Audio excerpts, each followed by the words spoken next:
साथियों, हमारा टॉपिक है माहेश्वर सूत्र।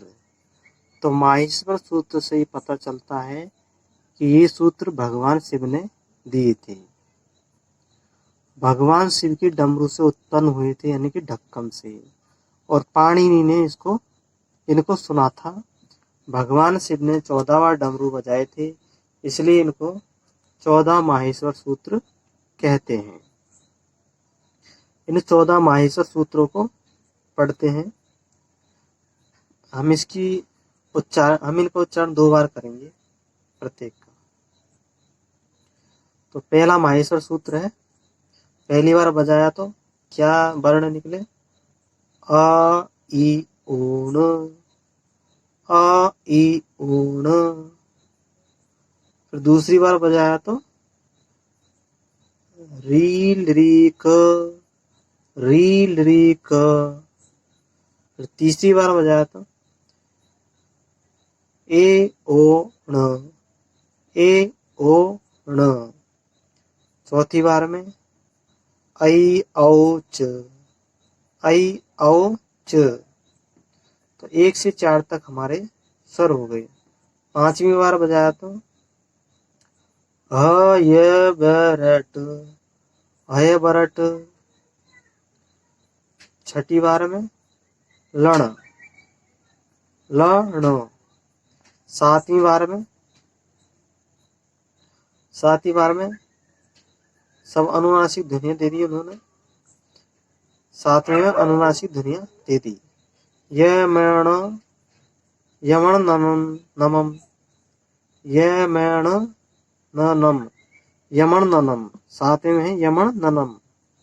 8वें में है झभय, झ भय य, झभे ए। तो ये हलंत वाला है, न खाली झभे। 9वें में है घ ढ धस, घड़ धस। 10वें में जब गढ़, जब गढ़ दस, जब गढ़ दस। 11वें में है खप छठत चटत व, खप छठत चटत व। 11वीं होगी। अब 12वें में देखते हैं कपय, कपय, कपय। 13वें में तीनों से दे दिए हैं। स ससर, ससर यानी ससर, स र। तीनों से आ गए। और 14वें में हल, हल है हलंत वाला, हल और है हल है, इसमें लय है हल। तो इस तरह से हमने देखे कि हलंत सूत्र, यानी हलंत सूत्र से इत संज्ञा हो जाती है, अर्थात जो हलंत वाले वर्ण है उनका लोप हो जाता है। इस तरह से यानी जो अंतिम माहेश्वर सूत्र के अंतिम जो वर्ण है हलंत वाले, उन सब का लोप हो जाता है। साथ में एक का और लोप हो जाता है, ल का। तो इस तरह से कुल 15 वर्णों का लोप हो जाता है इसमें से। और प्रथम 4 जो सूत्र है वो स्वर के हैं, और है वर्ण की पुनरावृत्ति हुई है, मतलब 2 बार आया है वर्ण, और बाकी कोई नहीं आए। और जो 5 से लेकर के 14 तक सूत्र है वो व्यंजन के हैं।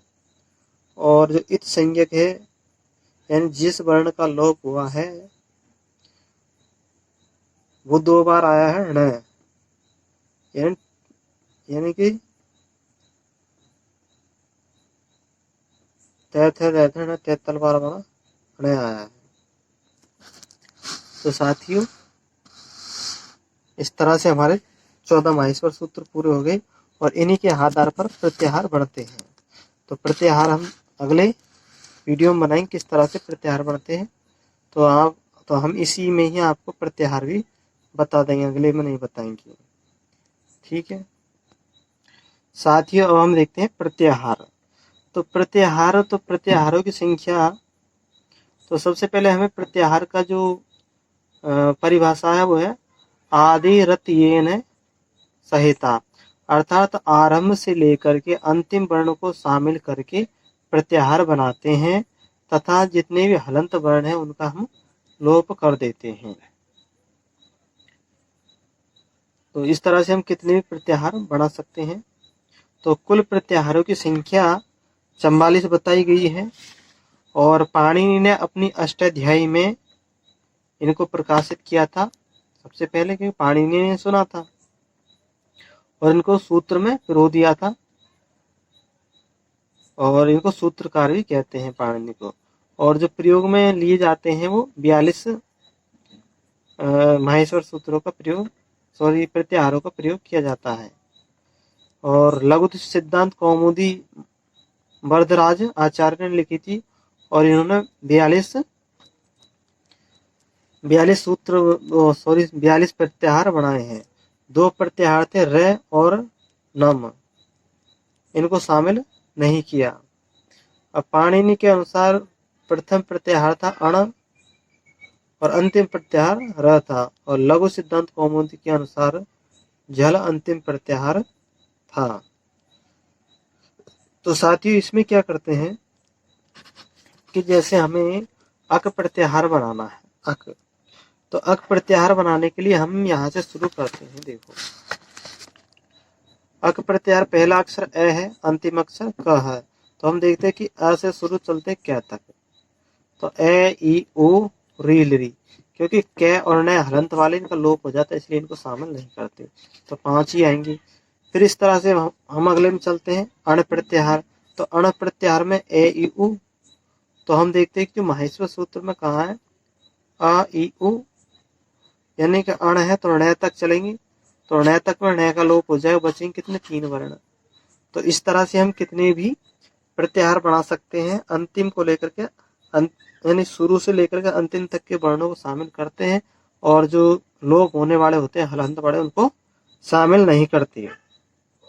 इस तरह से हमारा प्रत्याहार का टॉपिक भी पूरा हुआ। साथियों वीडियो को लाइक करना और चैनल को सब्सक्राइब करना। Thank you.